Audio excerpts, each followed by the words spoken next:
Congratulations! You've completed 8 modules so far and learned about many aspects of synthetic biology.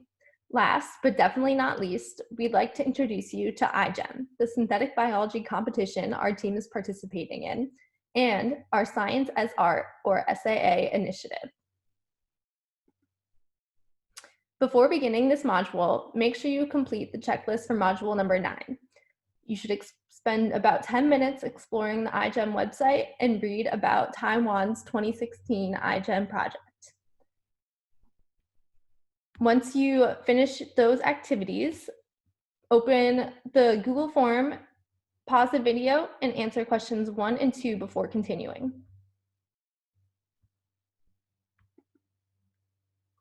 During this module, we will discuss what iGEM is and tell you about our approach to the competition. We will also introduce SAA and ask you to represent your own experience through art form, reflect on it, and think about how you can apply synthetic biology to your own experiences. The International Genetically Engineered Machine, or iGEM Foundation, is an organization dedicated to the advancement of synthetic biology through competition and collaboration. This organization wants to get high school and college students involved in this emerging field to help us develop our SynBio skills. However, this organization is not limited to just SynBio. They have a holistic approach to science, emphasizing the importance of education and community involvement. Our team is constantly learning while participating in the competition, and we are working to share our growing knowledge with the community. We are also being educated by the community about the potential impact of our project and how we could shape it to best serve others. The emphasis on collaboration between community and other iGEM's teams is what allows us to learn from each other to push the boundaries of synthetic biology. As you learn from your reading assignment, this high school team approached the problem of toxins and contamination in Chinese medicine. I want to review their project because they were very successful and won the grand prize for high school students. As a quick review, they designed a self-regulating circuit that detected and measured the quantities of common harmful substances in Chinese medicine. Some reasons they were so successful with this approach was because their product was portable, economical, and user-friendly. This means that their product would be useful for the community. They also did significant work to educate the public in synthetic biology and were educated by the community. They received and implemented feedback from stakeholders to shape their project.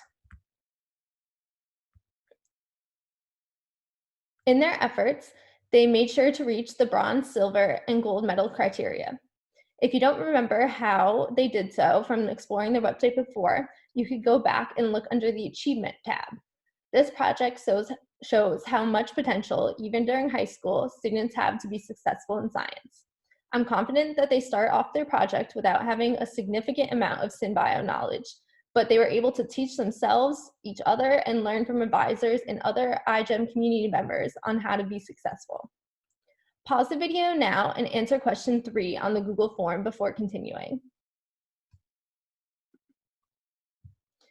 Now that you know what a successful project looks like, to give you a better idea of how an iGEM project is created, we would like to share our approach to the competition.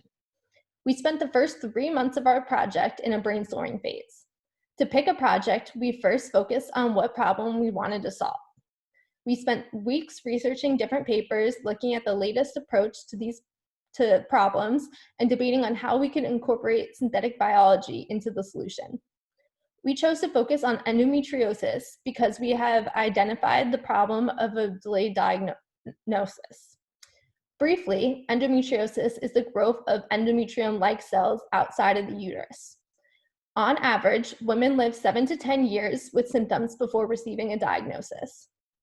These symptoms are very painful and can lead to many complications.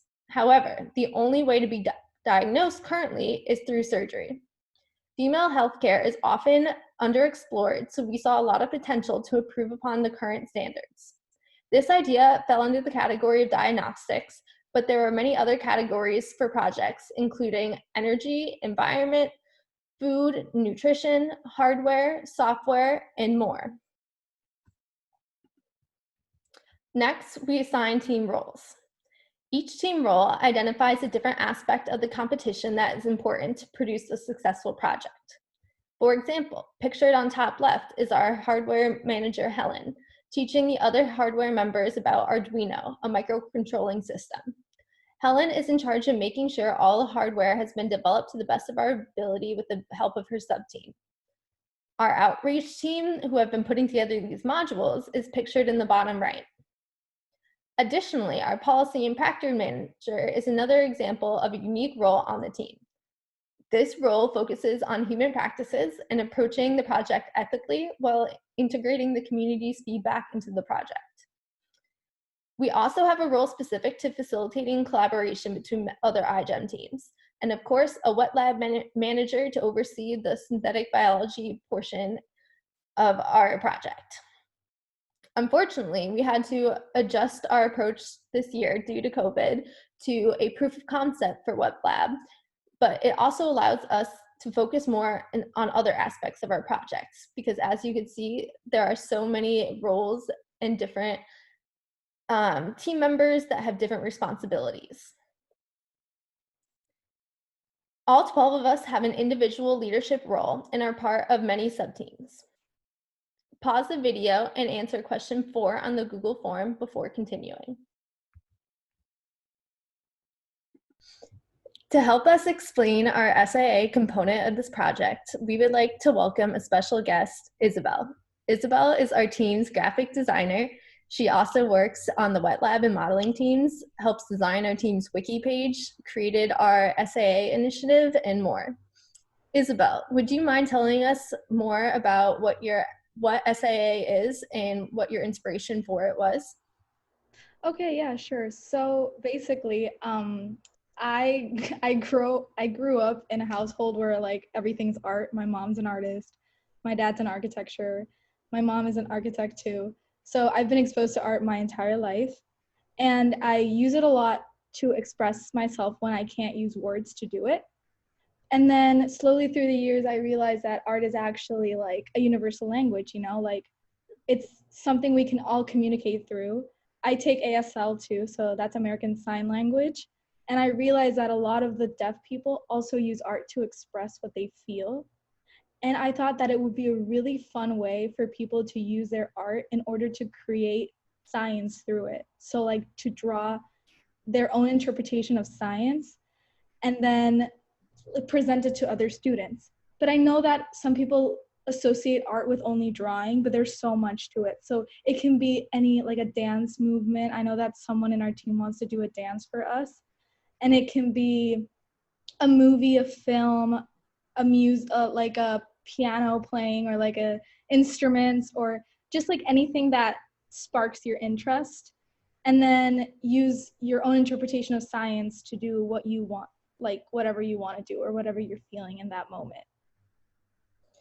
That's great. It sounds so interesting. So what did these pieces of artwork mean that are pictured on the screen?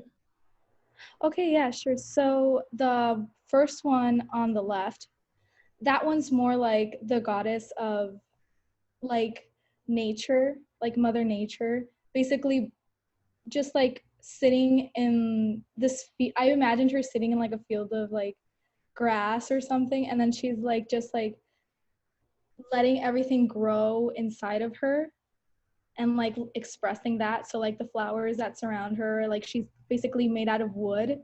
And it's more like an inspiration towards also our project. So endometriosis, I don't know if you guys already explained what that is or how it works, but it's also that. So it's like an uncontrollable blooming, just like women like uncontrollably feel this pain, like they uncontrollably bloom as well. So they show all of that through all like the grass, the plants, the trees, just everything, nature. And yeah. So how does that relate specifically to synthetic biology?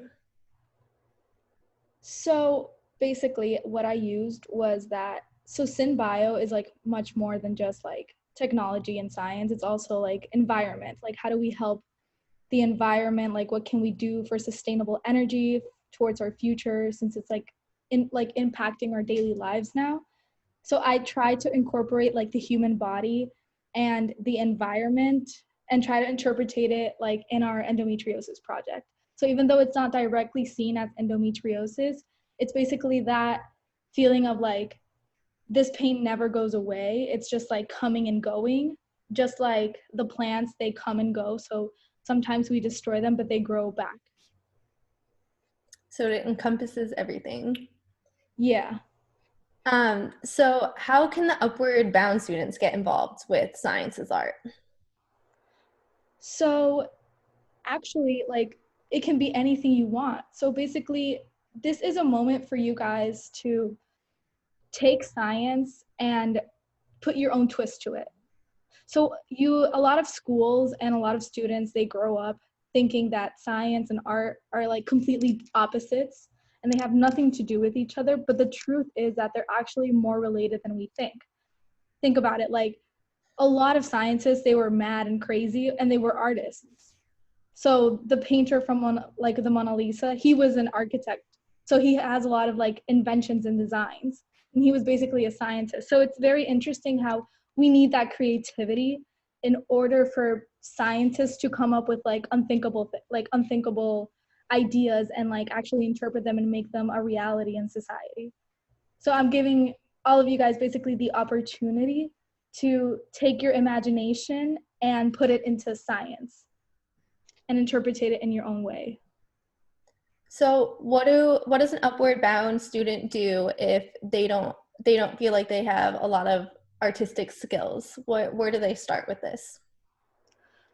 So when I hear people say that they don't have a lot of artistic skills, that's basically you're just trying to convince yourself that you don't have the capabilities to do some type of art.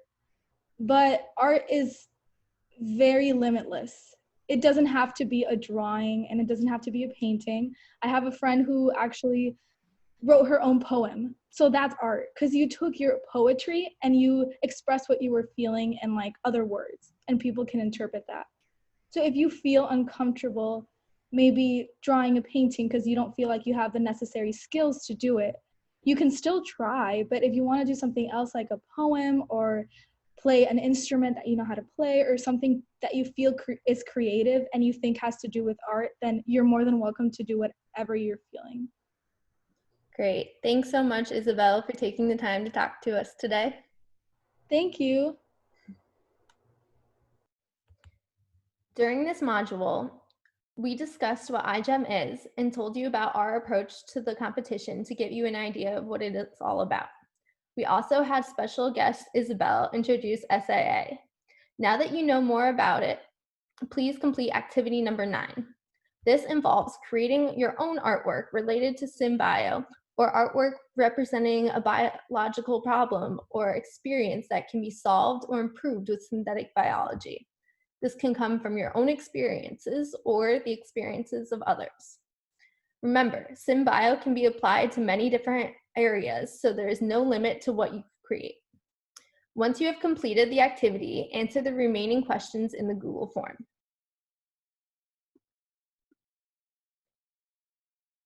Thank you so much for participating in our synthetic biology modules. We hoped you learned a lot and were exposed to novel scientific topics that made you think deeper about science in your own life. We would love to hear from you if you have any remaining questions or would like to know more about synthetic biology or our project. You could reach us through email or social media. Feel free to follow us on social media too to stay updated on our project. Thanks again for your participation. We loved working with you.